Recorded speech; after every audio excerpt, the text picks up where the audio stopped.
실명도 없는 한 폭로자가 올린 익명 만화 한 편. 그러나 그 안에 담긴 내용은 결코 가볍지 않았습니다. 만화는 단정적인 어조로 이렇게 말합니다. 30대의 A급 남자 톱스타가 자신을 가장 가까이에서 관리해온 여성 매니저와 비밀 연애 중이다. 공개 연애는 애초에 선택지에 없고 이 관계는 철저히 팬과 언론, 대중을 동시에 속이는 구조 속에서 유지되고 있다는 주장입니다. 문제는 이 이야기가 단순한 사생활 폭로에서 끝나지 않는다는 점입니다.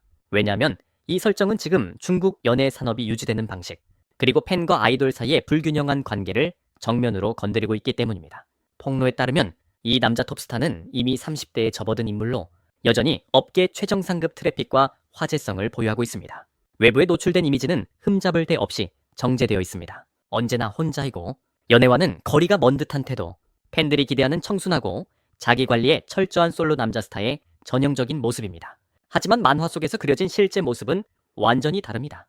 그는 자신의 연인에게 재정권을 사실상 전부 위임하고 있으며 생활비는 물론 쇼핑, 여행, 각종 소비까지 전면적으로 지원합니다. 그 결과 여성 매니저는 명품으로 치장한 호화로운 생활을 누리고 있고, 이는 업계 내부에서는 이미 공공연한 비밀이라는 뉘앙스로 묘사됩니다. 이 여성은 단순한 연인이 아닙니다. 공식적인 직함은 여전히 남자 배우의 전속 매니저입니다. 대중 앞에서는 철저히 침묵을 유지하지만 완벽하게 숨기지도 않습니다. SNS나 지인 네트워크를 통해 은근하게 연애를 암시하는 흔적을 남기고 이른바 럽스타그램을 암호처럼 흘립니다.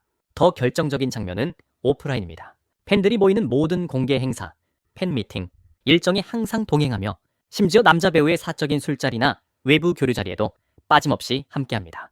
즉, 팬들이 오빠 잘생겼어요 라고 외치는 그 순간조차 그 모든 장면은 진짜 연인이 바로 옆에서 지켜보고 있는 상황이라는 것입니다. 이 관계를 더욱 복잡하게 만드는 것은 내부 관계자들의 태도입니다. 폭로에 따르면 팀원 전원이 이미 이 사실을 알고 있으며 여성 매니저를 사실상 형수처럼 대하는 분위기가 형성돼 있다고 합니다. 스케줄과 동선은 의도적으로 조정되고 팬과 언론의 눈을 피하기 위해 위장 외출이나 해외여행까지 계획적으로 이루어집니다. 이 모든 정황이 단순한 소문을 넘어 체계적인 관리처럼 느껴지는 이유입니다. 가장 결정적인 포인트는 이미 두 사람이 가족에게 서로를 소개한 단계라는 주장입니다. 업계 언어로 보자면 이는 거의 인정 수준에 가깝습니다. 그럼에도 불구하고 외부적으로는 여전히 싱글 마케팅이 유지되고 있고 이 지점에서 팬 감정을 기만하고 있다는 논란이 터져나옵니다. 연애 자체보다 문제되는 것은 이 모든 것이 철저히 계산된 이미지 관리의 일부라는 인식입니다. 이 폭로가 공개되자마자 네티즌들은 빠르게 특정 인물을 떠올렸습니다. 바로 샤오잔과 그의 매니저 장징입니다. 이유는 단순합니다. 두 사람의 관계설은 이미 수년간 반복적으로 제기되어 왔고 과거에는 심지어 비밀 결혼설까지 돌았던 전력이 있기 때문입니다. 폭로의 조건 하나하나가 기존에 떠돌던 소문과 너무 정확히 맞아떨어졌습니다. 팬덤 내부의 반응은 즉각적으로 갈라졌습니다. 일부 팬들은 장징근 선을 넘었다, 샤오잔의 이미지를 심각하게 해친다고 주장하며 실제로 매니저 해임을 요구하는 대자보 시위까지 벌였습니다. 그러나 정작 당사자인 샤오잔은 끝까지 침묵을 유지했고 소속사 역시 공식적인 입장을 내놓지 않았습니다. 결과적으로 장징근 여전히 핵심 멤버로 팀에 남아 있습니다. 이 침묵은 오히려 의혹을 진정시키기보다는 더 많은 해석과 추측을 낳는 계기가 됐습니다. 여기서 중요한 지점은 장징의 존재감입니다. 그녀는 단순히 현재의 매니저가 아닙니다. 샤오잔이 아직 이름조차 알려지지 않았던 무명 시절부터 함께해 온 인물이며 수차례의 위기와 논란, 그리고 지금의 정상에 오르기까지 모든 국면을 함께 통과해 왔습니다. 개인 능력 또한 뛰어나 팀 내에서의 영향력은 상당하며 실질적으로는 샤오잔의 최측근이자 의사결정 구조에 깊숙이 관여하는 인물로 평가됩니다. 그래서 이 글의 핵심 주장은 매우 직설적입니다. 샤오잔의 인생 저울에서 팬보다 장징의 무게가 더 크다는 것입니다. 팬은 시대에 따라 바뀌고 교체될 수 있지만 장징은 대체 불가한 존재라는 인식입니다. 이 모든 이야기는 특정 인물만의 문제가 아닙니다. 사실 남자 배우 플러스 여성 매니저라는 구조는 중국 연예계에서 매우 흔합니다. 이는 단순한 고용관계를 넘어선 경우가 많고 심지어 결혼 이후에도 아내의 생활비를 매니저가 관리하는 사례도 존재합니다. 겉으로 보이는 명성과 자유는 하나의 이미지일 뿐 실제로는 자산, 일정, 사생활까지 철저히 통제되는 구조 속에 놓여 있습니다. 이런 관계가 장기간 지속되고 이해관계가 깊게 얽히다 보면 감정이 발생하는 것은 오히려 자연스러운 수순일지도 모릅니다. 결국 이 폭로가 던지는 질문은 하나입니다. 우리는 과연 스타의 연애를 문제 삼는 것인가? 아니면 연애를 숨기기 위해 만들어진 구조 자체를 문제 삼아야 하는 것인가? 그리고 팬이라는 존재는 이 구조 속에서 어디까지 감내해야 하는가? 이 질문이 바로 이번 폭로가 단순한 가십을 넘어 큰 파장을 일으키는 이유입니다. 샤오잔을 둘러싼 모든 논쟁은 결국 하나의 질문으로 수렴됩니다.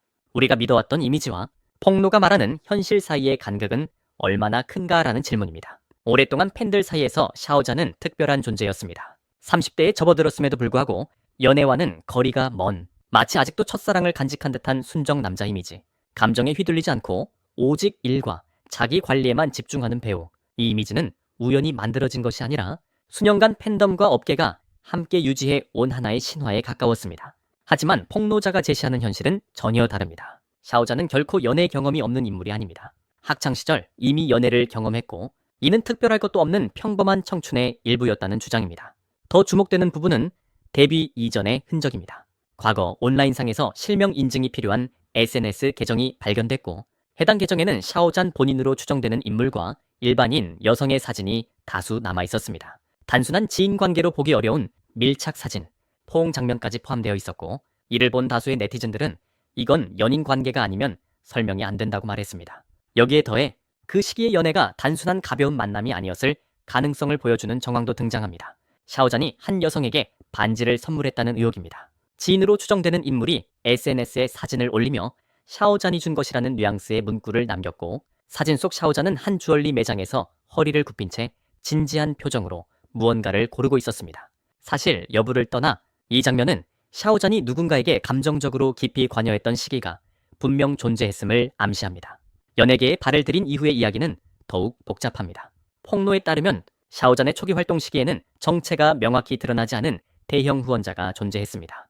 이 인물은 샤오잔에게 일정 수준의 자원과 기회를 제공했고 그 덕분에 그는 비교적 빠르게 주목을 받기 시작했습니다.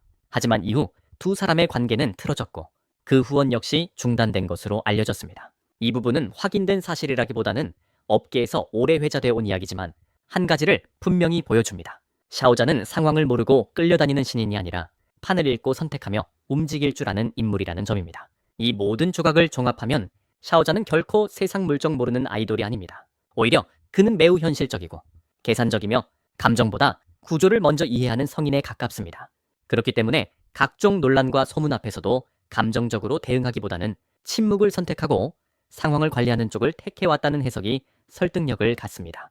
이 지점에서 자연스럽게 비교 대상으로 등장하는 인물이 바로 왕이보입니다. 두 사람은 이후 함께 정상급 인지도를 얻었고 이후 줄곧 서로의 이름이 함께 언급되어 왔습니다. 왕이보는 해당 작품 이후 배우로서뿐만 아니라 예능, MC, 댄스 등 다방면에서 활동 영역을 확장하며 빠르게 커리어를 쌓았습니다. 단순히 한 작품의 성공에 기대지 않고 여러 분야에서 존재감을 확보한 케이스입니다. 왕기보는 연애와 관련해서 비교적 솔직한 편이었습니다.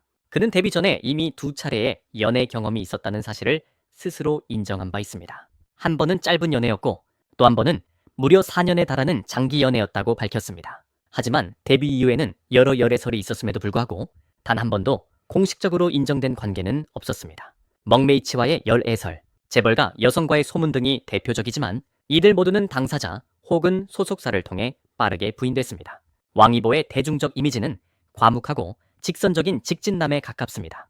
연애 이야기를 스스로 꺼내지 않고 사생활을 철저히 관리하는 태도는 그를 더욱 신비롭게 만들었습니다. 그렇다고 해서 그가 연애와 완전히 무관한 인물이라고 보기는 어렵습니다. 단지 그는 연애를 공개적으로 소비되는 영역에서 철저히 분리해두고 있을 뿐입니다.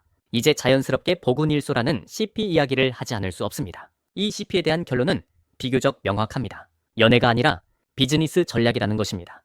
두 사람의 CP 서사는 의 홍보 기간과 정확히 맞물려 형성됐고 이후에도 의도적으로 완전한 부인도 명확한 인정도 하지 않는 방식으로 유지돼 왔습니다. 이 모함은 개인 팬과 CP 팬을 동시에 붙잡아두는데 매우 효과적이었습니다. 두 사람의 활동을 자세히 들여다보면 작품 선택, 방송 출연, 공개 일정에서 정면 충돌을 철저히 피하고 있다는 점이 드러납니다. 만약 이 CP가 실제 연애 관계였다면 지금처럼 다수의 초고가 명품 브랜드와 계약을 맺는 것은 사실상 불가능했을 것입니다. 리스크가 너무 크고 기업 입장에서 감당할 수 없는 영역이기 때문입니다. 결국 이 관계는 회사가 허용한 범위 안에서 철저히 계산된 거리감을 유지하며 지속되는 구조라고 볼 수 있습니다. 실제로 샤오잔과 왕이보의 관계는 연인이라기보다는 함께 정상에 오른 동지에 가깝습니다. 서로를 경쟁 상대로 몰아붙이기보다는 공존하는 전략을 택함으로써 제3자에게 이득이 돌아가는 상황을 피하고 있습니다. 이는 마치 코카콜라와 펩시, 맥도날드와 KFC처럼 겉으로는 대비되지만 결국 같은 시장을 지키는 구조와 닮아 있습니다. 마지막으로 정리하자면 샤오잔과 그의 매니저 사이에는 공식적으로 확인된 연애 증거는 없습니다. 하지만 단순한 업무 관계라고 보기 어려운 특별함이 존재하는 것도 사실입니다. 그리고 보그운 일소는 사랑이 아니라 오랫동안 소비될 수 있도록 설계된 하나의 상품에 가깝습니다. 이 모든 이야기를 관통하는 문장은 어쩌면 이것일지도 모릅니다. 사람을 편안하게 만드는 대부분의 것은 결국 비즈니스다. 이제 질문을 남깁니다. 이 폭로의 진짜 주인공은 과연 누구일까요? 팬은 스타의 사생활에 어디까지 개입해야 할까요? 그리고 우리는 진실을 원하는 걸까요? 아니면 스스로 믿고 싶은 환상을 놓지 못하는 걸까요?